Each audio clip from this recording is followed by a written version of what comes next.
이 예언의 말씀을 읽는 자와 이 예언의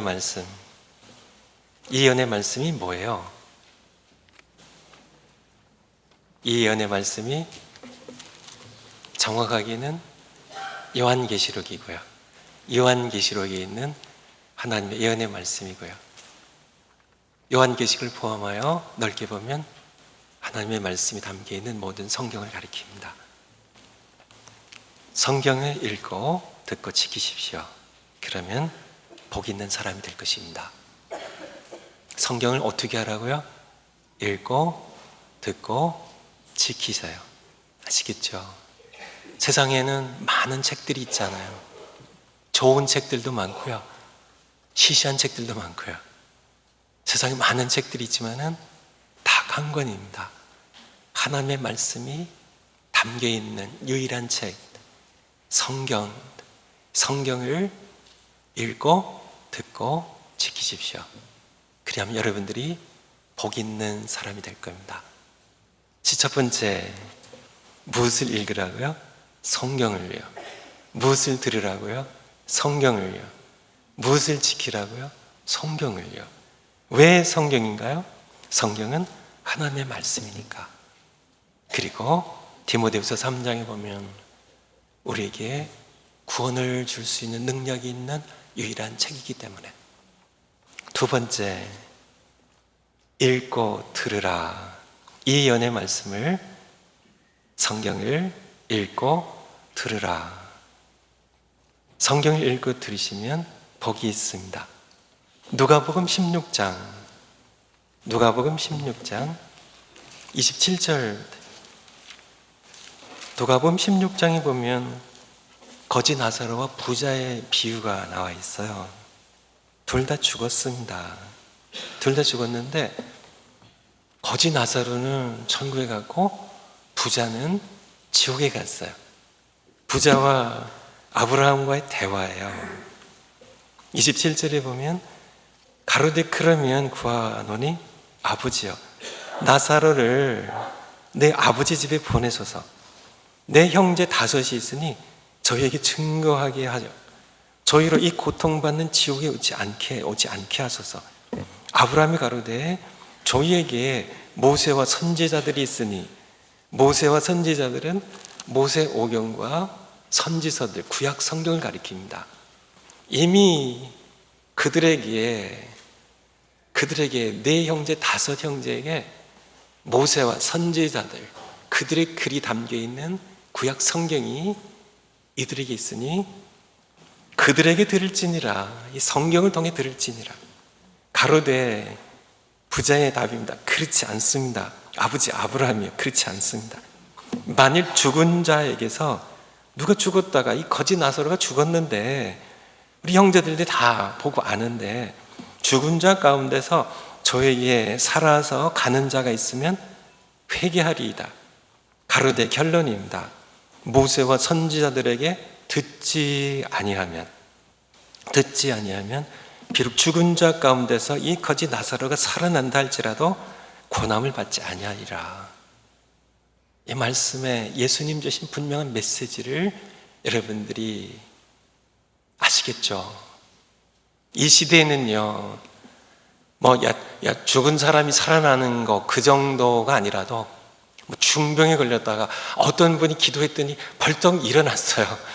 그러면 사람들이 아마 집회하면은 한 수백 명이 아니라 1000명, 2000명, 3000명 모일 겁니다. 그게 아니라 죽었어요. 장사 지냈습니다. 그런데 열흘 만에 다시 이분이 이렇게 하니까 죽은 자가 살아났어요. 어떻게 될까요? 구름처럼 음집할 겁니다. 집에 몇만 명, 수십만 명, 수백 명의 기자들이 몰리고요. 온통 전 세계에 이렇게 보도들이 나갈 거고요. 사람들이 놀라겠죠. 사람들이 운집하겠죠. 하지만 그래도 소용없다고요. 죽은 영혼을 구원시킬 수 없다고요. 그들에게 모세와 선지자들이 있는데, 그들이 기록한 말씀이 있는데 그 말씀을 듣고 믿고 구원받지 못한다면, 그 말씀을 듣고 회개하고 믿고 구원받지 못한다면, 죽은 자가 살아나더라도 구원받지 못한다고. 시바르 예수님의 말씀입니다. 성경을 읽고 듣는 것이 중요한 것에 대하여 말씀드립니다. 이 본문에 보면 읽는 자와 듣는 자들과 그 가운데 기록한 것을 지키는 자들이 조금 차이가 있죠. 읽는 자는 단수입니다. 듣는 자는 복수고, 그리고 지키는 자들도 복수예요. 이 시대의 환경을 좀 여러분들 이해를 하시면 됩니다. 이 시대에는 성경을 개인적으로 소장하던 시대가 아니에요. 그럴 수 없었던 시대예요. 그래서 이 시대에는 교회가 모였어요. 아니면 유대인들이 회당에서 모였어요. 회당에서 모이면 거기 두루마리 성경이 있습니다. 이렇게 쭉 펴서 거기에서 안식일에 한 번 들어요. 한 달에 한 번 들어요. 교회가 함께 모일 때 한 번 들어요. 그래서 모일 때 어떻게 했나요? 예배 가장 중요한 것은 성경 말씀을 낭송하는 겁니다. 한 사람이 읽어요. 그래서 단수입니다. 성경을 한 사람이 읽어요. 제가 성경을 읽습니다. 이 예언의 말씀을 읽는 자와 듣는 자들과, 읽는 자는 저 혼자예요. 듣는 여러분은 다 같이 듣습니다. 그리고 지키는 것은요, 복수예요. 읽는 자와 듣는 자가 다 함께 이 가운데 기록한 말씀을 함께 지키는 겁니다. 그리하면 어떻게 된다고요? 복이 있느니라고요. 복이 있나니. 그렇게 우리에게 말씀해 주고 계세요. 여기서 다시 한번 말씀드립니다. 3주째 좀 반복을 하는데요, 인간의 이성으로 사사로이 해석하지 말고, 누가 복이 있다고요? 성경을 사사로이 해석하는, 분석을 쪼개는 사람이 아니라, 연구의 대상으로 삼는 사람이 아니라 그냥 낭송하고 읽고 그냥 들으라고요. 그러면 복이 있다고요. 그래서 말씀을 다시 드립니다. 베드로후서 1장 20절. 베드로후서, 요한계시록에서 조금 앞에 나가면 요한 1, 2, 3서 앞에 베드로후서입니다. 히브리서, 야고보서 뒤에 있고요. 베드로후서 1장 20절, 21절.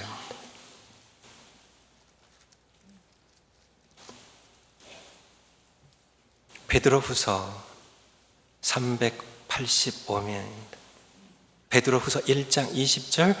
먼저 알 것은 경의 모든 예언은, 경이 뭐예요? 성경이죠. 성경의 모든 예언은 사사로이 풀 것이 아니니, 인간이 이성을 가지고 경솔하게 풀 것이 아니니. 왜 그래요? 예언은 언제든지 사람의 뜻으로 낸 것이 아니라 사람의 의지가 작용돼서, 사람의 이성이 작용해서 낸 것이 아니요, 오직 성령의 감동하심을 입은 사람들이 하나님께 받아 말한 것임이니라. 하나님께 받아 말한 것입니다. 이게 장로님 계신데요, 제가 장로님께 구술을 했어요. 장로님이 받아 적었어요. 그래서 나온 책이 있다면 저자가 누군가요? 저죠. 하나님께 받아 말한 것입니다. 하나님께서는 누구를 부르셨을까요? 성령의 감동하심을 입은 사람들을, 그래야 하나님의 말씀을 오리 없이 받아 적을 수 있기 때문에요. 하나님께 받아 적은 하나님 차원의 말씀이란 얘기입니다. 인간 차원의, 인간의 이성으로 분석될 수 있는 그런 차원의 그런 말씀이 아니고요. 어제 토요일 새벽 예배도 말씀드린 것처럼 저는 반이성주의자가 아닙니다. 이성도 하나님 주신 선물이에요. 하지만은 우리가 하나님의 말씀을 어떻게 해야 하는지, 하나님의 말씀을, 성경은 건관복음에 보면 씨 뿌리는 자의 비유가 3번 나옵니다. 마태복음, 마가복음, 누가복음이에요. 이따가 누가복음 8장을 살펴보겠지만은 하나님의 말씀을 무엇에 비유해요? 제가 씨앗 많이 있어요. 근데 잘 보이시게 큰 씨앗을 하나 골랐습니다. 씨는, 씨 뿌리는 자의 비유의 씨는 뭐예요? 하나님의 말씀입니다. 하나님의 말씀이에요. 이 하나님의 말씀에는, 이 말씀에는 생명이 있어요. 생명이 있어요. 영원한 생명이 있습니다. 아시죠? 이것이 있어요. 이것을 인간이요. 뭐가 있을까요? 세 번째 등장하는데 오래만 칼입니다. 인간의 이성이라는, 인간의 두뇌라는 이 어설픈 칼로 하나님의 말씀을 연구해요. 분석해요. 쪼개요. 다시 체계화시켜요. 그러면 얻는 것이 있습니다. 지식을 얻어요. 씨앗에 대한, 씨앗이 이렇게 생겼구나. 성분은 이런 것들이 있네요. 대신 잃는 것이 있습니다. 생명을 잃어요. 인간이 주도하여서, 이성을 가진 존재로서 인간이 주도해서 하나님의 말씀을 요리대에 올려놓고 수술대에 올려놓고 우리는 수술하기를 좋아해요. 분석하고 쪼개기를 좋아해요. 맞습니다. 하나님의 말씀 쪼개서 얻는 것이 있어요. 연구해서 얻는 것이 있어요. 하나님에 관한 지식을 얻어요. 성경의 지식을 얻어요. 하지만은 생명은 상실돼요. 생명이 하나님 만날 수가 없어요.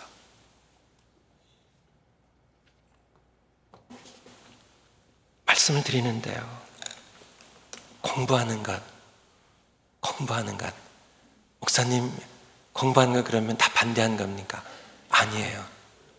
제가 드리려고 하는 것은 누가 주도하는가입니다.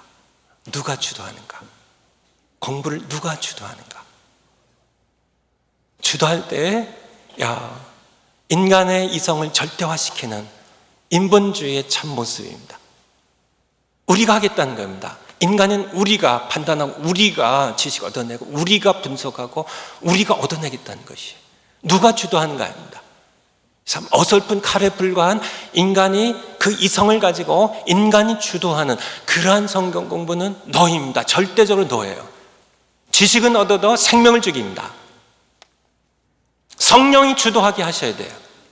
성령이 주도하시도록. 하지만은 끊임없이 우리의 학문의 연구 방법은 끊임없이 성령의 역할을 축소시키고 인간의 이성을 극대화시키는 방향으로 움직여 온 것이 1000몇백 년 동안 지속되어 온 인간의 노력이었어요. 그런 결과로 우리는 지식은 많지만, 점점 더 지식은 쌓여가지만, 지식은 점점 체계화되어 가지만, 정작 이 말씀이 주는 생명의 능력을 상실해버린 그런 시대를 우리가 살아가고 있음에 대하여, 어떤 분이 아프리카에 대해서요, 가나안 농군학교에 우리 김용기 장로님의 손자가 이 아프리카에 어떤 날을 섬기시더라고요. 하면서 그런 얘기를 쓰더라고요. 원조 중독이라는. 아프리카 사람들이 원조에 중독이 되어 있습니다. 그래서 누구나 오면은, 선교사님들 오시면, 서구 사람들이 오시면, 한국 사람들 오면 전부 원조를 말해요. 원조 중독이 되어 있습니다. 그 원조 중독, 그 독을 빼어버리지 않으면은 아프리카 다시 스스로 일어날 수가 없어요. 밑빠진 독입니다. 아무리 쏟아부어도 그들은 되지 않습니다. 오늘날 교회는 1000몇백 년 동안 이 아프리카의 원조 중독은 얼마나 됐는지 기껏해야 한 200년 됐을까요? 하지만 1000몇백 년 동안 우리 신자들이 중독되는 것이 있는데 그것이 공부 중독입니다. 이 독이 빠질 때까지는 제가 10번이고 100번이고 1000번이고요. 우리가 하나님의 말씀을 내 이성으로 내가 요리하려고 하는, 그렇게 내가 주도하는 게 아니고 누가 주도하냐는 겁니다. 성령께서 주도하시고 내 이성이 따라가는 건 좋습니다. 그런 공부 오케이. 성령께서 주도하시고 성령의 주도를, 성령의 역사, 하나님을 내가 믿을 수가 없어서 믿음직하지가 못해서 내가 나서서 내가 내 이성으로 내 능력으로 기술로 하나님 말씀 쪼개고 하나님을 내가 분석하려고 할 때 우린 지식만 얻을 뿐이라는 그런 말씀, 그냥 어린아이처럼 성령께서 주도하시도록 어린아이처럼 그냥 읽고, 성경적인 방법이에요. 읽고 들으세요. 세 번째, 지키라. 읽는 자와 듣는 자들과 그 가운데 기록한 것을 지키는 자들이 지킨다는 것, 그것은 읽고 들은 말씀을 빼앗기지 않기 위하여 마음에 품는 것입니다. 영어로 한다면 obey가 아니고 keep이에요. keep, retain, 간직하는 겁니다. 품는 것입니다. 품으면 어떻게 될까요? 말씀을 마음에 품고 지키고 품고 있으면 말씀은 때가 되면요 생명이 있어서 씨앗처럼 싹이 나고 자라서 열매를 맺어요. 누가복음 8장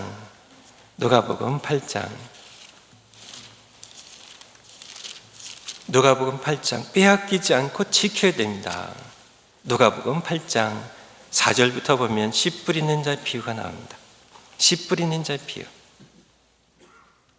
4가지 밭이 있어요. 4가지 밭이 있는데 씨앗은 동일해요. 결과가 차이 나는 것은 씨앗이 틀려서가 아니라 마음 밭들이 틀려서 그래요. 동일한 말씀, 씨앗이 떨어집니다. 9절에 보면 제자들이 이 비유의 뜻을 물으니 11절 이 비유는 이러하니라. 씨는 무엇이에요? 하나님의 말씀이요. 12절에 첫 번째 밭입니다. 길가에 있다는 것은 말씀을 들은 자니 말씀 들은 것입니다. 이 4가지 밭이 전부 말씀을 들어요. 말씀을 듣습니다. 말씀 들은 자니 이에 마귀가 와서 그들로 믿어 구원을 얻지 못하게 하려고 말씀을 그 마음에서 빼앗는 것이요. 저는 오늘 읽는 자입니다. 여러분은 함께 듣는 자들이에요. 그리고 저와 여러분이 다 함께 지키는 자들이 되어야 됩니다. 오늘 떨어진 하나님의 말씀은 생명의 씨앗이에요. 세상의 어떤 씨앗과 비교할 수 없는 영원한 생명을 우리에게 줄 수 있는 그런 생명의 씨앗입니다. 하나님의 말씀, 이 씨앗이 여러분의 마음밭에 떨어지면 이것을 여러분들이 이것이 싹이 나서 믿고 열매를 맺을까봐, 구원을 받을까봐 빼앗아가는 존재가 있어요. 마귀입니다. 이 말씀 가운데 있는 것처럼 마귀가 말씀을 들은 자니 여러분의 마음밭에 말씀이 떨어졌는데요. 들었습니다. 들었어요. 떨어졌어요. 빨리 뺏어갑니다. 마귀는 교활한 자입니다. 마귀는 강한 자예요. 그렇게 만만한 존재가 아닙니다. 여러분이 수없이 많이 빼앗기지 않았나요? 빼앗아갑니다. 믿고 구원받을까 봐요. 회개하고 구원받을까 봐요. 13절에 바위에 있다는 것은, 흙이 얇은 바위에 있다는 것은 말씀을 들을 때 듣는 겁니다. 14절에 가시떨기에 떨어졌다는 것은 말씀을 들은 자니 이생의 생활의 모든 염려와 재리의 모든 탐욕과 일락으로 세상의 쾌락 때문에 기운에 막혀 온전히 결실지 못하는 자, 쭉정이만 맺는 자요. 15절입니다. 좋은 땅이 있다는 것은 착하고 좋은 마음으로 말씀을 듣고 어떻게 했어요? 지켜. 누군가 읽었습니다. 그래서 들었어요. 듣는 자요. 그리고 지켰어요. 이 지킨다는 것이 obey가 아니라 keep, retain. 지켰어요. 지킨 자니 그럼 어떻게 돼요? 결실을 해요. 하나님의 말씀이 씨앗을 심으면은 싹이 날까요? 안 날까요? 싹이 납니다. 싹이 나요. 반드시 싹이 납니다. 생명이 있기 때문에 싹이 나요. 하나님의 말씀은요, 싹이 날까요? 안 날까요? 지키면 싹이 나요. 언젠간 싹이 납니다. 싹이 나요. 싹이 나고 우리가 결실할 수 있음을, 그래서 이 말씀을 듣고 지켜야 돼요. 듣고 지켜야 돼요. 그런 말씀드립니다. 설교약 계속 읽어가겠습니다. 말씀을 마음에 지키고 있으면 말씀 생명이 있어서 내가 되면 씨앗처럼 싹이 나고 자라서 열매를 맺습니다. 내가 아니라 씨앗인 말씀이 열매를 맺습니다. 네 번째, 복이 있나니 이 예언의 말씀을 읽는 자와 듣는 자들과 그 가운데 기록한 것을 지키는 자들이 복이 있나니, 복 있는 사람이 됩니다. 여러분은 복 있는 사람이세요? 복이 있으세요? 예. 여러분들 가운데 혹시 나는 좀 어디 가나 재수가 없는 사람, 복이 없는 박복한 사람, 그 잘 되던 회사가 내가 가면 왜 망해요? 내가 인수하니까 왜 그 가게가 왜 안 돼요? 죽을 수 8일 날려요. 어디 가나 나는 괜찮아요. 여러분들이 복 있는 사람이 될 수 있습니다. 저는요, 자랄 때부터요, 저는 저희 할아버지가요, 아원배 복댕이라고 그렇게 늘, 그래서 제가 복댕인 줄 알고 자랐습니다. 그런데 사실 내가 왜 복덩인지 그것을 정확하게 안 것은 하나님의 말씀을 통해서요.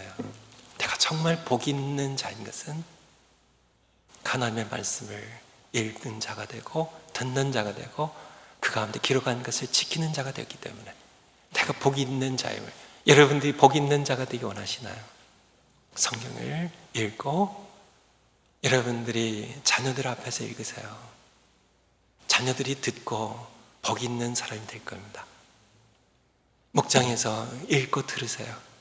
교회에서 믿는 자들이 함께 모였을 때 여러 다른 얘기들 하지 마시고 같이 앉아서 파네라에서 앉아서 읽으세요.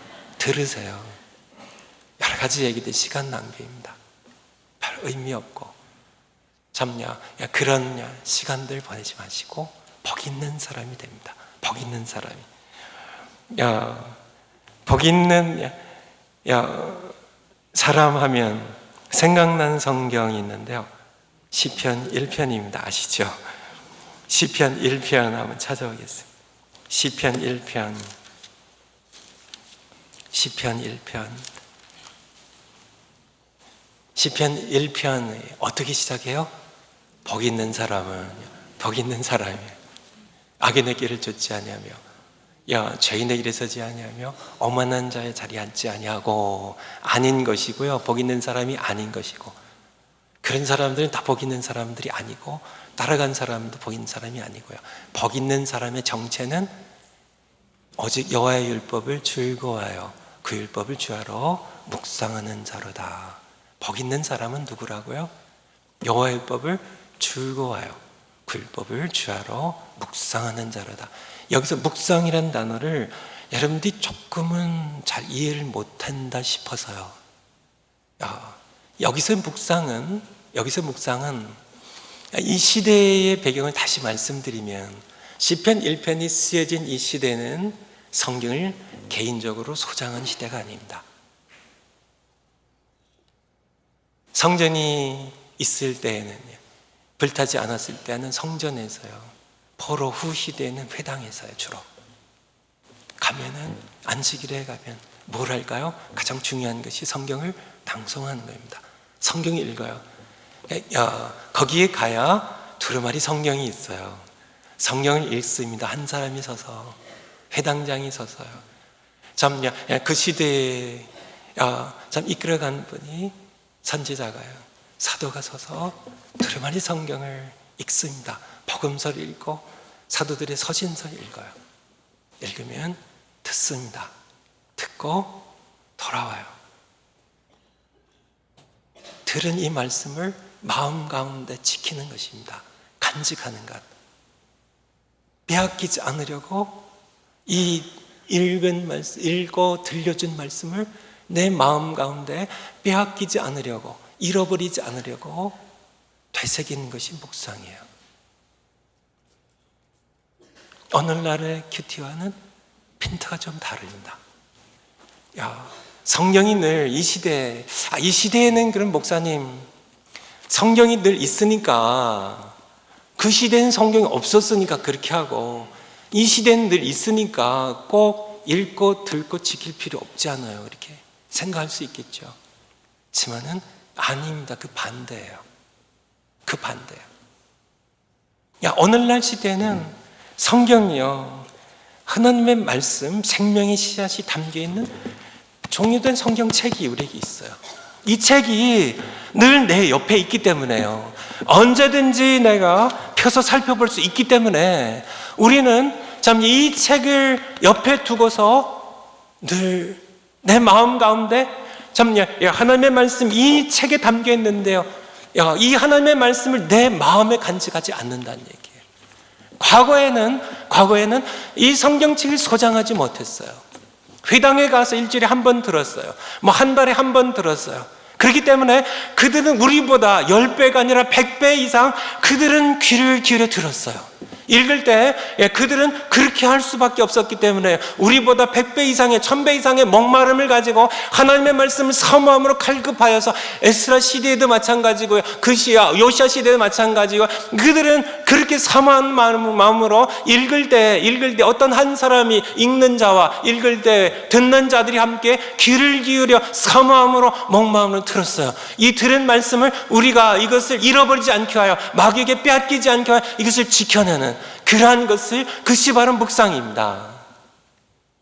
오늘날 시대는 정말 성경책이 내 옆에 있기 때문에 언제나 내가 성경책 펴서 볼 수 있기 때문에 여기 하나님의 말씀, 생명의 말씀이 담겨 있기 때문에 책은 책대로 두고 우린 정작 이 말씀을 내가 듣고 읽고 지키는데, 내 마음 가운데 간직하는 데는, 기입하는 데는 우린 소홀해버리는, 오히려 정반대의 길로 가고 있는, 이 시대에 더 그렇습니다.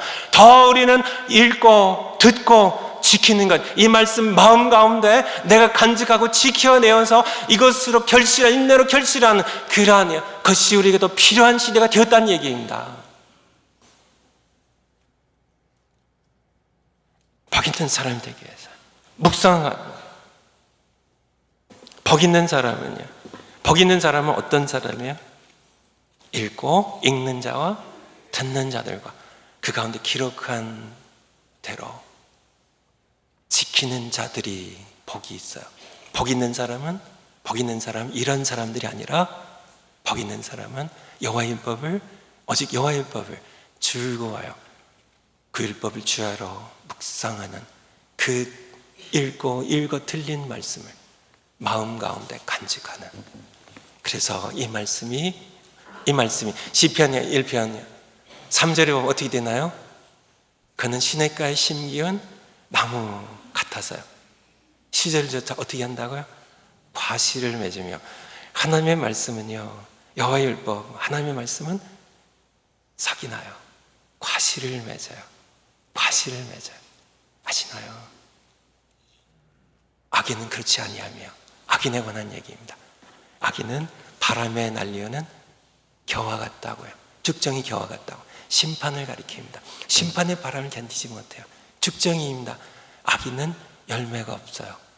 악인은 여기에, 그렇다면 악인은 어떤 사람인가? 열매가 없어요. 죽정이에요. 겨와 같아요. 심판을 견디지 못해요. 의인의 회중에 들지 못해요. 여호와께서 인정하지 않으세요.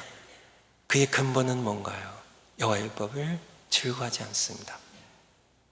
여호와의 율법을 주야로 묵상하지 않아요. 왜 주야로 묵상할까요? 즐거워서요. 그렇지만은 또 한 가지는 사탄도 마귀도 주야로 활동하니까요.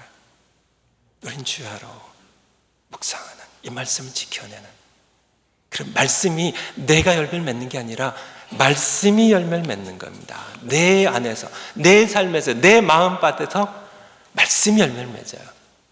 어떻게 하면요? 지켜내면, 듣고 읽고 듣고 지켜내면요. 5번째, 때가 가까움이라. 심판의 날이 다가오고 있습니다. 때가 가까움이라고요.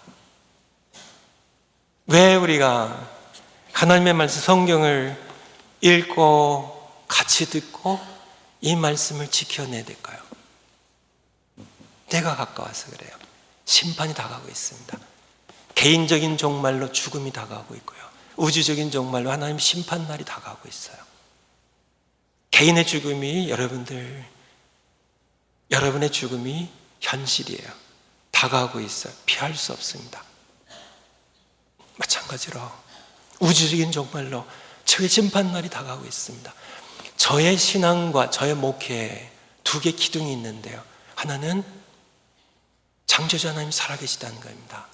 다른 하나는 언젠간 이 창조자 하나님 앞에 이 심판대에 서야 된다는 것이에요. 우린 이 두 기둥 사이를 살아가고 있어요. 여러분의 창조자 하나님 살아계십니다. 여러분을 낳아주신 부모님이 살아계신 것처럼 여러분의 부모님도 창조하시고 여러분도 창조하신 하나님이 살아계세요. 여러분의 부모님이 살아계셨던 것이 분명하셨던 것처럼 그분을 지으신 하나님이 살아계세요. 밖에 태양이 분명 있나요? 이 태양을 지으신 하나님께서는 이 태양보다 더 분명하게 이 태양의 창조자로 살아계십니다. 인간의 완고함 때문에, 인간의 고집 때문에요. 인간의 이성이 아무리 날카로운 칼이라 할지라도 하나님의 영역을 넘어설 수가 없습니다. 측량할 수 없는 하나님입니다. 넘어설 수 없는 하나님, 우리가 이해 못하니까 하나님 없어 하는 그런 어리석은 얘기가 아니라 하나님께서 말씀하십니다. 그분이 내가 너를 창조했다고, 내가 너를 창조한 살아있는 유일한 하나님이라고, 내게 나와야 너희는 산다고요. 창조자 하나님이 살아계십니다. 우리는 모두 심판대 앞에 서야 돼요. 우리 자녀들이 서야 됩니다. 어떻게 해야 될까요? 어떻게 해야 될까요? 길은 하나입니다. 때가 가까웠는데 누가 복이 있을까요? 저의 심판날에 누가 복이 있을까요? 여러분들의 죽음이 다가왔을 때 누가 복이 있을까요? 자녀들이 좋은 대학 가는 거 축하드립니다. 여러분은 잠녀 성공하시고 잠하는 거 축하드립니다. 하지만 영원한 의미에서 보면, 저의 심판의 의미에서 보면 아무 의미가 없는 것 아시나요? 아시잖아요. 그런 모든 것들이 이 땅에서 필요한 수단에 불과한 겁니다. 우리가 창조자이신 살아계신 하나님 앞에, 심판대 앞에 서서 우리의 인생 모든 것을 다 벌거벗은 듯이 다 드러난 상태에서 심판받을 때 심판을 피할 수 있는 유일한 길,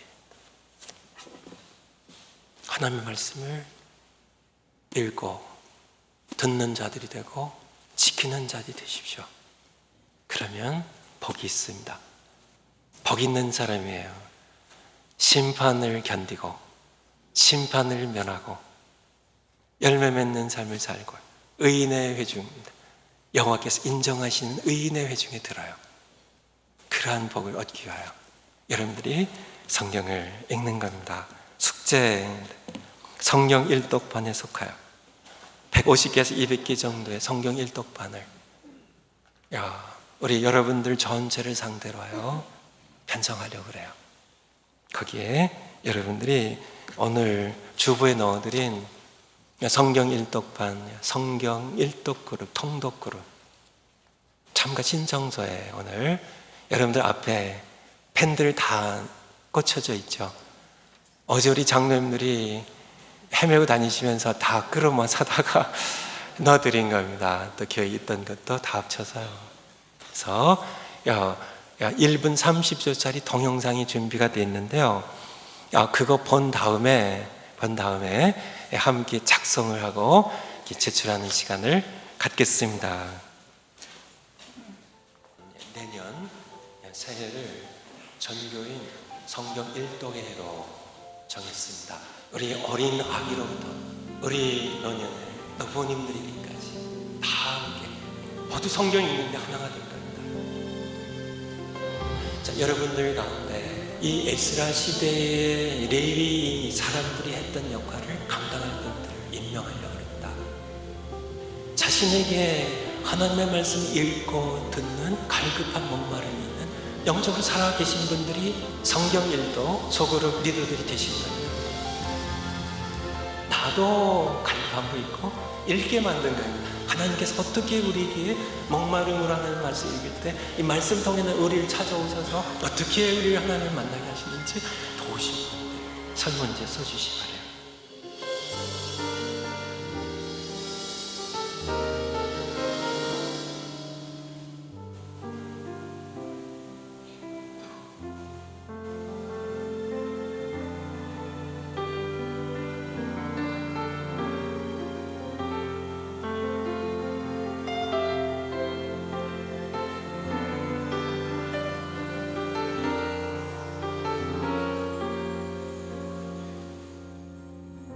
말씀 읽고 듣게 하면 그들이 회복될 겁니다.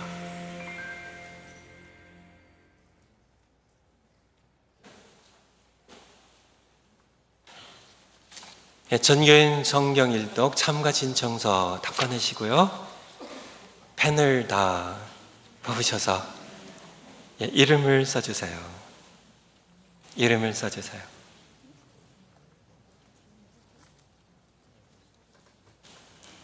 소속 목장을 써주세요. 없으신 분 그냥 두시고요. 목자님 성함을 쓰시면 됩니다. 전화번호 쓰시고요. 이메일 주소 있으신 분 써주시고요. 집 주소는 다 있으시죠? 집 주소를 집 코드까지 써주세요.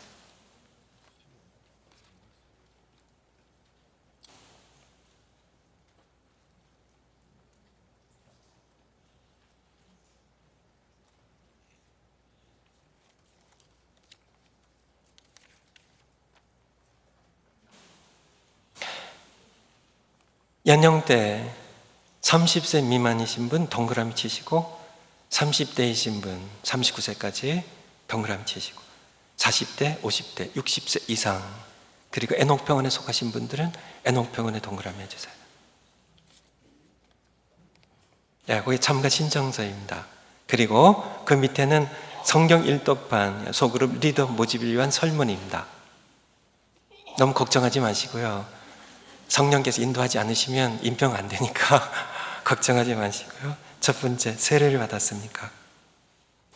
받지 않으신 분은 그냥 빈칸으로 두시고요. 받으신 분들은 체크를 하시거나 동그라미 해주세요.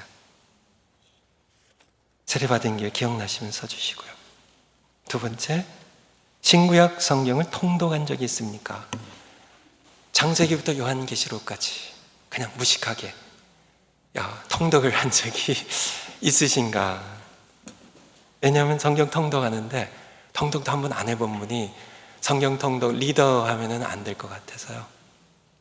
그래서 있으신 분 체크하시고, 있다면 몇 번 있으신지 하나님 앞에서 솔직하게 차면 생각하지 마시고 하나님 앞에서.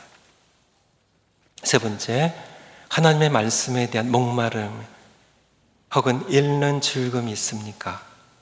실제적인 구체적인 증거로 지난 7일 동안 성경을 날마다 읽었습니까? 읽으셨으면 체크를 하시고요.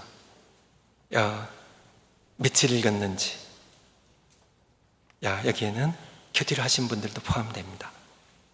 하나님의 말씀에 대한 목마름이 있는지. 네 번째, 목장에 참석하고 계십니까? 참석하고 계신 목자 이름 써주시고요. 다섯 번째, 임마누엘 장로의 성경 공부에 생명의 삶을 이수하셨습니까? 하신 분들 체크하시고, 아직 못하신 분은 그냥 공란으로 드세요. 여섯 번째, 리더가 되어 소그룹을 인도해 보신 경험이 있으십니까? 소그룹 리더를 인도하는 것도 또 경험이 있어야 되거든요. 사랑으로 섬겨야 되는데 그 마음이 있으면 됩니다. 경험이 있으면 하시고. 일곱 번째, 주님의 뜻을 따라 임명해 주신다면 2016년 한 해 동안 성경 일독반 리더로 섬길 마음이 있습니다. 여러분들 많이 지원을 해주세요. 다 쓰셨나요?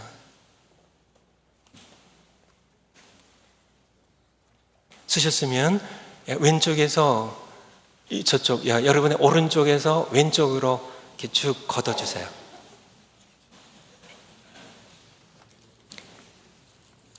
펜은 다시 꽂아주시고요. 3부에서 해야 되니까.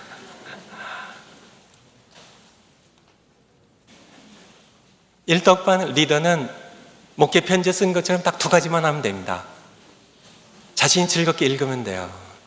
그리고 함께 읽는 소그룹의 분들이 즐겁게 읽을 수 있도록 격려하면 됩니다.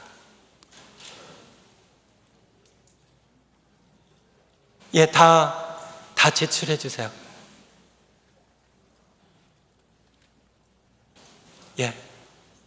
아직 제출 못하신 분들 여기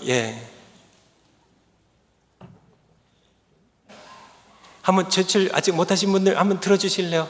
가서 거들어.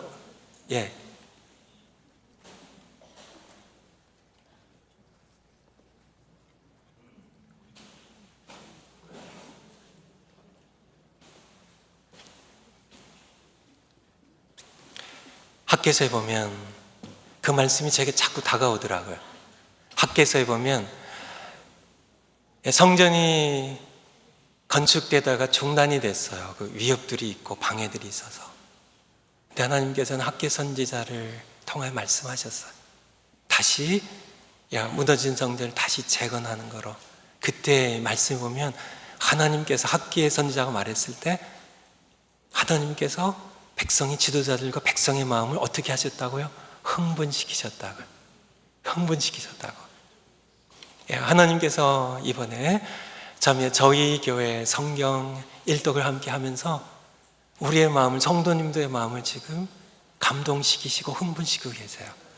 믿음으로 기대하게 하시고 이것을 통하여 요시야 시대처럼, 에스라 시대처럼 듣고 우리가 성령이 주도하시면 들을 때 우리는 다 같이 울고 회개하고 우리 부끄러운 죄인의 모습이 하나님 앞에 너무나 부끄러워서 너무나 죄송해서요.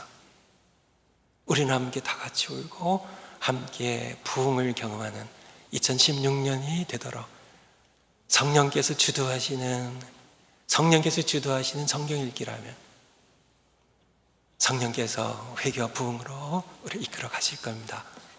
기도하시겠습니다.